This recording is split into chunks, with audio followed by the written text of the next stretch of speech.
പത്തനംതിട്ട നാരങ്ങാനം പഞ്ചായത്തിൽ vice പ്രസിഡന്റിനെതിരെ BJP. കൊണ്ടുവന്ന അവിശ്വാസം ഇന്ന് ചർച്ചയെടുക്കും. കോൺഗ്രസിനും ബി.ജെ.പിക്കും 6 വീതം സീറ്റുള്ള പഞ്ചായത്തിൽ സി.പി.എമ്മിന്റെ 2 പ്രതിനിധികളുടെ നിലപാട് നിർണായകമാകും. ബി.ജെ.പിയെ സി.പി.ഐ.എം പിന്തുണയ്ക്കില്ലെന്ന ഉറച്ച വിശ്വാസത്തിലാണ് കോൺഗ്രസ്.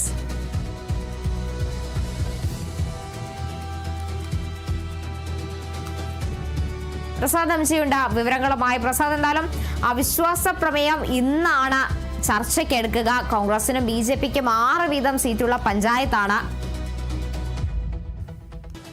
അങ്ങനെയാണെങ്കിൽ ഈ സി.പി.എമ്മിന്റെ 2 പ്രതിനിധികളുടെ നിലപാടായിരിക്കും ഈ അവിശ്വാസ പ്രമേയത്തിൽ നിർണായകമാകുക. എങ്ങനെയാണ് വിവരങ്ങൾ? 7 മാസം മുമ്പ് നടന്ന ത്രിതല പഞ്ചായത്ത് തെരഞ്ഞെടുപ്പിൽ അന്ന് സി.പി.എം ഈ ഭരണത്തിൽ നിന്നും വിട്ടുനിന്നത് കൊണ്ടാണ് 6 കോൺഗ്രസും 6 ബി.ജെ.പി. അംഗങ്ങൾ വന്നത്.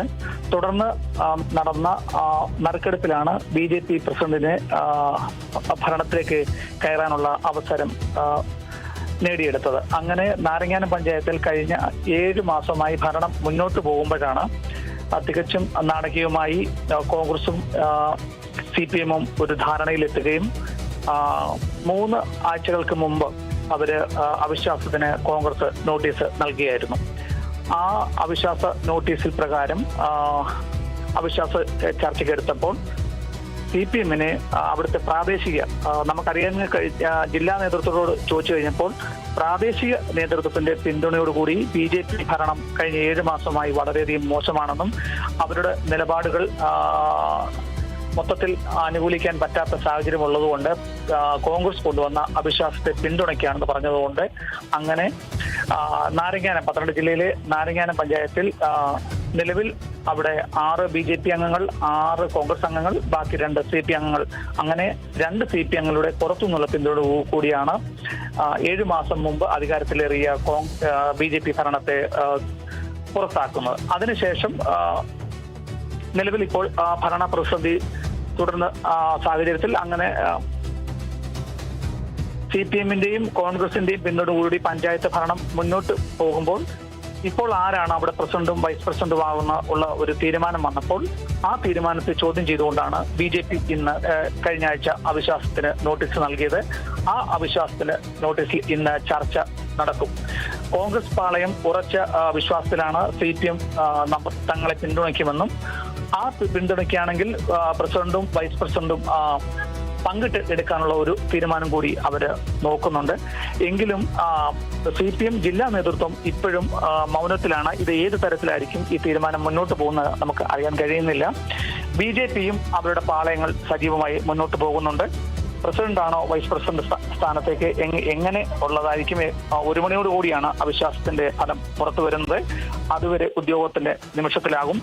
ഭരണം പിടിച്ചു നിർത്താൻ എല്ലാവിധ തന്ത്രങ്ങൾ ഒരുക്കിയാണ് കോൺഗ്രസ് മുന്നോട്ട് പോകുന്നത്. നിലവിൽ ഈ ത്രിതല പഞ്ചായത്ത് തെരഞ്ഞെടുപ്പിന് ശേഷം പാലക്കാട് ബി.ജെ.പി. അധികാരത്തിൽ പുറത്തുപോയി.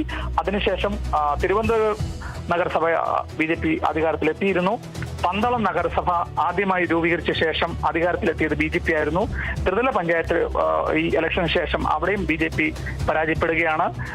തുടർന്ന് പത്തനംതിട്ട ജില്ലയിലെ കുളനട പഞ്ചായത്തിൽ ബി.ജെ.പി. അധികാരത്തിലുണ്ടായിരുന്നു. ത്രിതല പഞ്ചായത്തിന് ശേഷം അവിടെയും ബി.ജെ.പി. പുറത്തുപോയി.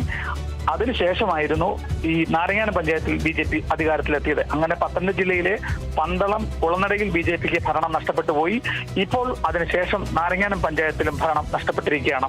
ഈ ഭരണം തിരിച്ചുപിടിക്കാൻ എല്ലാവിധ തന്ത്രങ്ങൾ ബി.ജെ.പി. ഒരുക്കുമ്പോൾ ഭരണം നിലനിർത്താൻ സി.പി.എമ്മിന്റെ പിന്തുണയോടുകൂടി കോൺഗ്രസ് സജീവമായി മുന്നോട്ട് പോവുകയാണ്.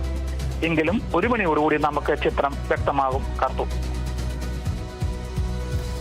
ശരി, പ്രസാദ് എംജിയാണ് വിവരങ്ങൾ നൽകിയത്.